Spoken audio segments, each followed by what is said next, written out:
भारत के चंद्रयान 3 पर षड्यंत्र करने में बिजी था चीन। इधर मोदी सरकार ने चीन पर कर डाली जबरदस्त स्ट्राइक।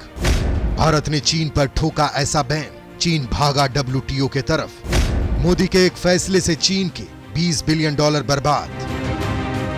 दोस्तों, अगर आप चंद्रयान 3 को लेकर खुश हैं तो आपके लिए खुश होने का एक और कारण मोदी सरकार ने दिया है।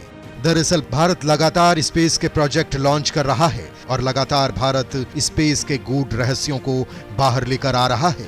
चंद्रयान 3 प्रोजेक्ट चल रहा है और जापान के साथ चंद्रयान 4 की स्क्रिप्ट तैयार है। वहीं समुद्रयान रेडी है समुद्र के गहरे राज बाहर लाने के लिए। वहीं सूर्ययान, शुक्रयान, गगनयान और भी बहुत कुछ। ये ऐसे मिशन हैं जो भारत को स्पेस का शक्तिशाली देश बना सकते हैं। अब चीन ऐसा होता देख नहीं पा रहा है, क्योंकि भारत ने ये सारे प्रोजेक्ट सक्सेसफुली कर डाले तो फिर चीन की सारी मेहनत धरी की धरी रह जाएगी। भारत चीन से आगे निकल जाएगा और चीन की फजीहत हो जाएगी। इसके लिए चीन लगातार भारत के खिलाफ कभी सीमा पर तो कभी समंदर पर षड्यंत्र कर रहा है। कभी चंद्रयान 3 को गिराने की साजिश रचता है तो कभी व्यापार को लेकर। दोस्तों, क्योंकि भारत जानता है कि चीन जैसा देश कहां पर टूट सकता है, यानी भारत को चीन की दुखती नस पता है। और इस बार भारत ने चीन को ऐसी जगह पर मारा है कि उसके होश ठिकाने आ गए हैं।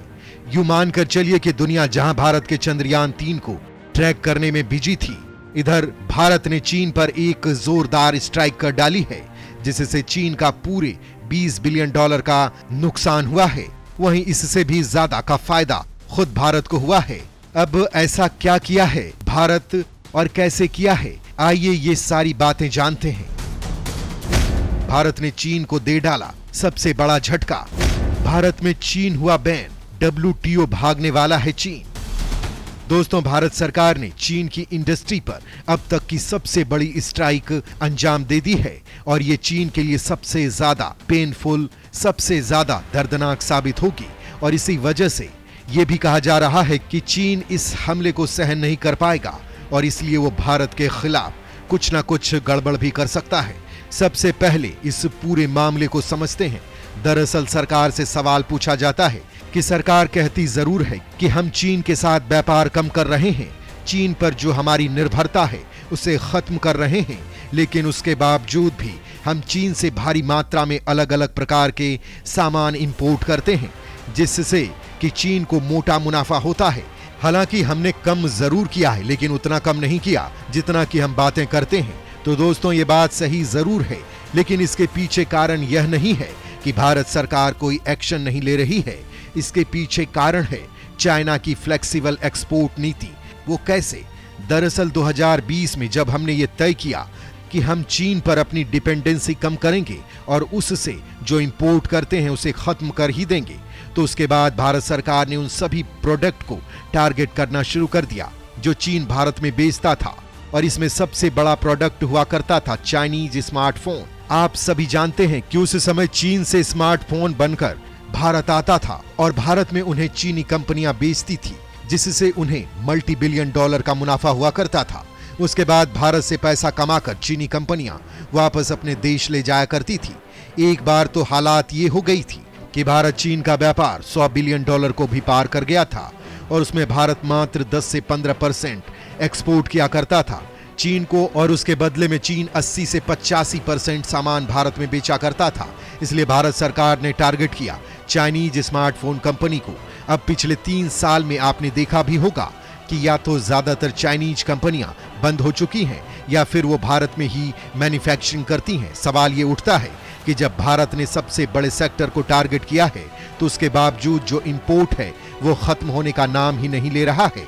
तो देखिए, इसके पीछे चीन फ्लेक्सिबल नीति अपनाई है। उनकी नीति ये है कि जब हमारा एक प्रोडक्ट को आप टारगेट करोगे तो हम दूसरे की सप्लाई बढ़ा देंगे। जैसे कि पिछले 3 सालों में भारत के अंदर मेड इन चाइना स्मार्टफोन की बिक्री में कमी आई है, तो चीन ने इसकी पूर्ति कर दी है भारत में मेड इन चाइना लैपटॉप बेचकर। जी हाँ, इसके अलावा भी जो लैपटॉप से जुड़ी हुई है दूसरी टेक्नोलॉजी है या सॉफ्टवेयर्स, उन्हें भी भारी मात्रा में भारत के अंदर एक्सपोर्ट करके मोटा मुनाफा कमा रहा है चीन। कितना मोटा मुनाफा कमा रहा है आप अंदाजा लगा सकते हैं कि आज 2023 के मिड में भी चीन भारत के अंदर लगभग $20 बिलियन के टेक्नोलॉजी का प्रोडक्ट का एक्सपोर्ट कर रहा है। $20 बिलियन, ये कितनी बड़ी रकम है, लगभग 1,60,000 करोड़ रुपए है। यह हर साल लगभग 6% की रफ्तार से बढ़ता चला जा रहा है, यानी एक्सपोर्ट लगातार बढ़ रहा है। और इसी कारण से भारत ने चीन पर तगड़ा एक्शन लिया है। ऐसा एक्शन कि चीन WTO में भी भाग सकता है। हालांकि इनका भी भारत ने एक तोड़ निकाल लिया है। भारत ने तोड़ डाली चीन की कमर। एक झटके में चीन की सारी कंपनियां बंद। दोस्तों, चीन जिस तरह से भारत में तगड़ा मुनाफा कमा रहा था, वो भारत को खटका और भारत ने अब चीन पर बड़ा एक्शन ले लिया है। भारत सरकार ने ऐलान किया है कि भारत के अंदर आज से ही जो मेड इन चाइना लैपटॉप होते हैं, उनका इंपोर्ट पूरी तरह से बंद कर दिया जाएगा, रिस्ट्रिक्ट कर दिया जाएगा। और अगर किसी कंपनी को भारत के अंदर लैपटॉप बेचना है तो उन्हें भारत के अंदर ही मैन्युफैक्चर करना होगा। हालांकि भारत सरकार को पता है कि इस मुद्दे को लेकर चीन WTO यानी कि वर्ल्ड ट्रेड ऑर्गेनाइजेशन में जा सकता है, इसलिए भारत ने यहां पर एक पेंच फंसा दिया है।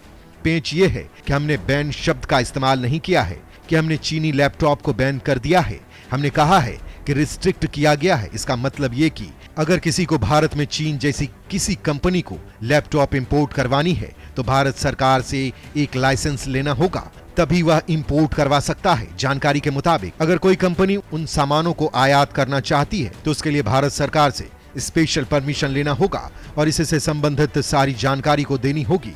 सरकार के इस कदम से भारत में काम कर रहे बड़ी कंपनी जैसे Apple, HP, Lenovo, Samsung, Asus, Acer सहित अन्य कंपनियों पर गहरा असर होगा। वहीं इससे देश में इन इलेक्ट्रॉनिक सामान को बनाना होगा। इससे लोगों को कई तरह के फायदे होंगे और पहले के मुकाबले ये सस्ता मिलेगा।